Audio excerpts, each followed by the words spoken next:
Hey guys, and welcome back to another YouTube video. In this video, we're going through the Western Bulldogs versus North Melbourne game, in which Western Bulldogs came out on top by 96 points. Is that? Yeah, 96 points, 138 to 42. They just dominated, especially after quarter time. I believe it was 20 points to roughly 115, 114, something like that.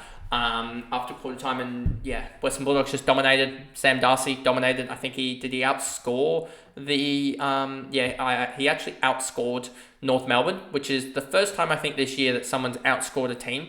Kind of crazy that it took this long. I believe there might have been some team that was held really low and a guy kicked 4 or something, but I don't think there's been a bag this year because I think the biggest bag this might have been the biggest bag outside of the 9 that Amadi kicked. So yeah, just North getting dominated. They're getting pick 2. They'll probably use it on Luke Trainer, I would suspect, just because they have way too many midfielders. I would even think that they could actually use it to slide down the order to get other picks, because that could also be worthwhile, but they just need something in that defensive half, as they just got outclassed by a triple tall lineup. But anyway, let's just jump into this. Completely outclassed. It was the first game this year that, and this is why Ruckman are probably just looking at hit out numbers is overrated, because, and in general also hit outs to advantage is, to a certain extent, it's the best measure you can get out of a tap Ruckman. But it just showed today, or on Sunday, sorry, when this game occurred, that maybe it's a little bit overrated, as Western Bulldogs had no hit outs to advantage. Yet they won the clearances, and I'm pretty sure they won the clearances pretty convincingly against Tristan Cherry, who's so-called. I think he still will get the All-Australian probably bench nod, but he's faced some teams that have had no ruckman, and they've still lost the clearance count, which I think is an indictment on both the ruckman and the midfield itself. But the midfield is supposed to be the strongest segment for North. For them to do that is pretty poor. They won the hit outs 48 to 19, yet lost the clearances 40 to 31. Enough said almost. And I think, Tristan Cherry had 15 hit outs to advantage, but I think it's a really poor that they were still able to get, a lot of clearances off of off the hit outs from Tristan Cherry. Darcy, 133. He just dominated up forward. 7 goals, 1, and 20 disposals, 9 marks, 5 hitouts, couple of free kicks for and against, sort of cancelled out a little bit. But yeah, just the non-disposal work from the goals and the marking was pretty huge from him. Trelaw ended up with 33, 5 and 7. Just a lot better pick than Dunkley. I should have probably looked at the run that he was going to have, to be honest with you, rather than going for Dunkley. But it is what it is in the end.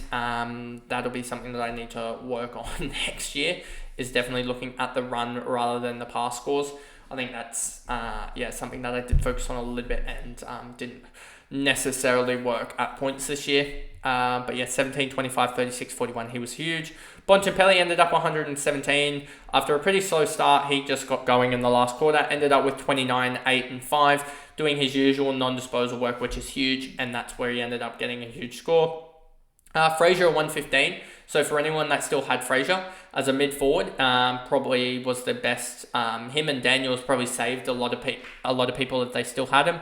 31, 25, 15, 44. He just chunked the ball with so many marks. Drea 101. Bailey Dale 97.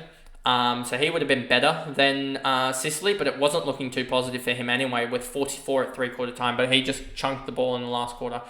23, 8, 3 was huge for them. Ed Richards 93, he did all right as well.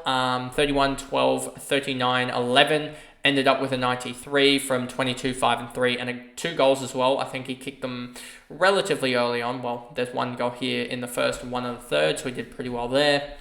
Caleb Daniels, an interesting one. I think he probably is on the move, but it'll be interesting to see what he is even priced at. 1, 2, 3, 4, 5, 6, 7, 8, 9, 10, 11, 12, 13 games, I believe, plus so 13 games at 44 is around about that 560 mark, I would think.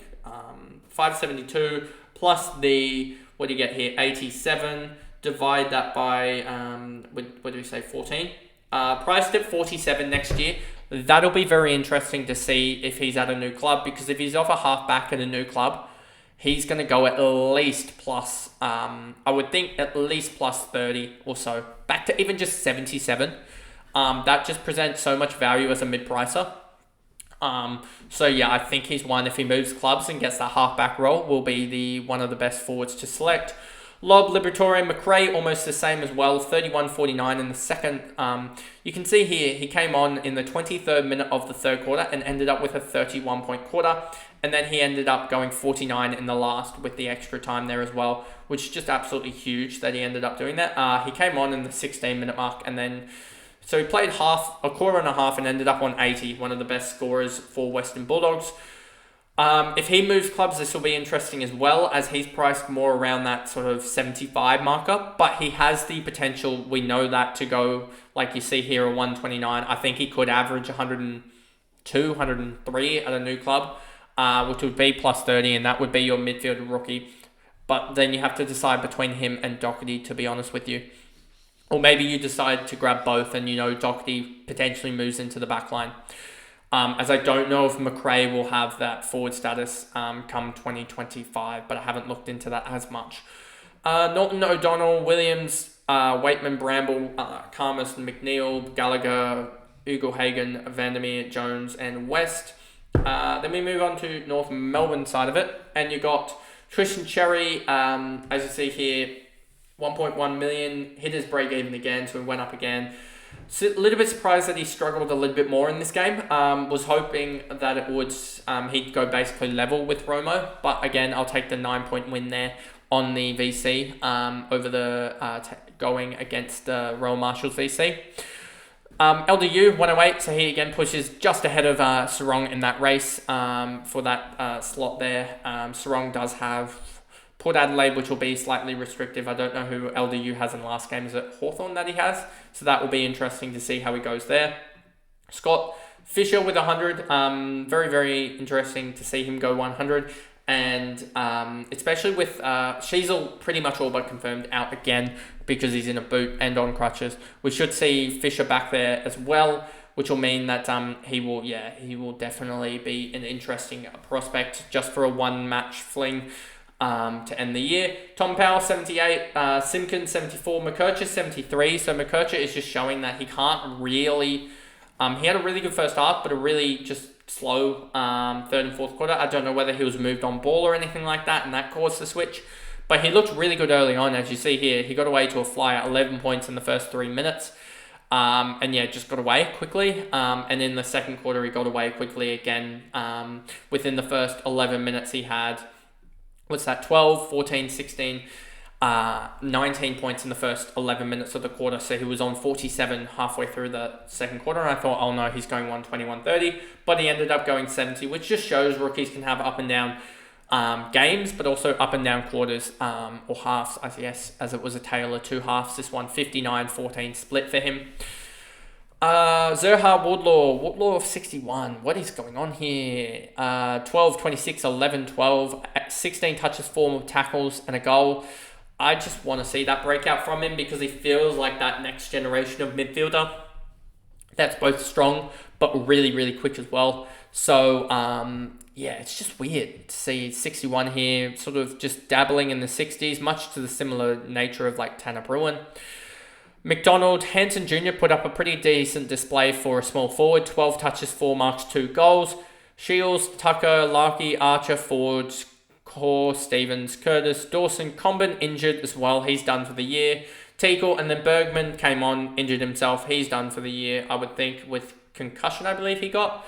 So they have just more injury lists, which will be annoying because you know what they're going to do? They're going to debut someone and it's going to just wreck their average for 2025, which will be annoying. But hopefully they just go back to someone that has already played, it doesn't really affect them too much, and we can hold the basement rookies. Like, do not play... If they play Georgie Payne in the last game of the year, I'll be annoyed because Georgie Payne, it's just been playing pretty decent VFL footy, but he hasn't been setting the world on fire, I don't think. So we'll just hope that he doesn't play because he will be rookie price next year. And rookie basement price players are a lot better than someone doing a Josh Gota, playing one game, scoring a 77, and then it's like, well, you have no fancy relevance for 2 years while that washes out of your system. And yeah, so let's just check. I just want to check North Melbourne VFL, who scored well. You had, where is he? Did he even play last? Watch him have not played. 1 second here, just trying to find it. Georgie Payne ended up with a 31, which isn't the greatest. VFL stats, 8 games, 9 disposals. He's playing a really awkward role. Only averaging 47 points, so that's actually completely off to what I thought he was playing, which is not a good thing. But watch them. Hopefully they just bring back like a Lazaro or a Phillips or something like that, push more people behind the ball, and then just decide that's that. But they'll probably debut someone that will be really annoying. But anyway, that is the video there going through the Western Bulldogs versus North Melbourne game. And if you did enjoy it, remember to like and subscribe. Turn the notification bell on, especially with these being the last game reviews, as I won't bother doing game reviews for the last game of the round, as I'll flick it across to AFLW content, especially just my general thoughts over the bye rounds, especially with the spreadsheet. And I'll show you why mathematically those thoughts are that, especially with taking chances on players, etc. But that is the video, and I'll see you guys in those videos. Bye, guys.